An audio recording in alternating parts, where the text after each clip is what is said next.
where they're supposed to keep traffic moving, improve safety on the roads, and they're sometimes cheaper. But one woman who shot that piece of video you just saw inside a roundabout like this in Richmond Hill says she's concerned because she doesn't believe a lot of people know how to properly use them. Never ever seen a car signaling, and I think people just don't know they are supposed to signal, and I didn't know neither until I looked it up online the other night.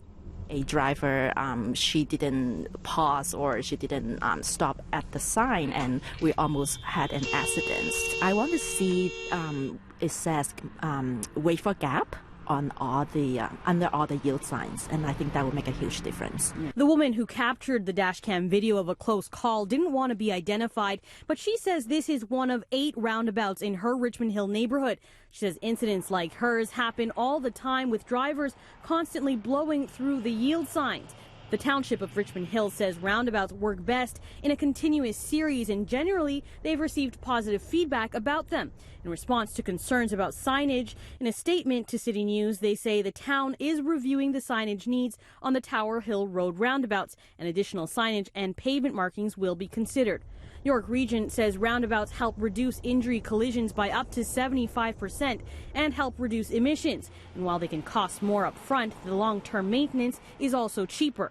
Do you think people are educated enough on how to properly use roundabouts? At York Region, we have information that's available on our website. I believe it is all of our responsibilities to understand the rules of the road. They're definitely becoming a lot more popular throughout the GTA.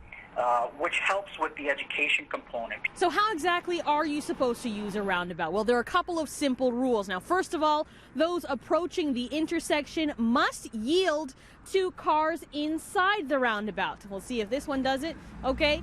And also signaling. If you're entering and turning right, you can signal right. If you're planning to go straight, don't signal at all until you're about to exit and then signal right. Now, if you're planning to go around the roundabout and exit to your left, just think of it as a left turn. Approach the intersection with a left turn signal on, make your way around the roundabout, and then when you're about to exit, make a right turn signal so that you can exit over there. You can find out more information about using roundabouts on our website, citynews.ca, including a quiz and a previous story we aired where I got a lesson on roundabouts from a driving instructor. Now, City News viewer brought us this story. If you have an issue you'd like us to look into, here are all the ways you can get in touch. Ginella Massa, City News.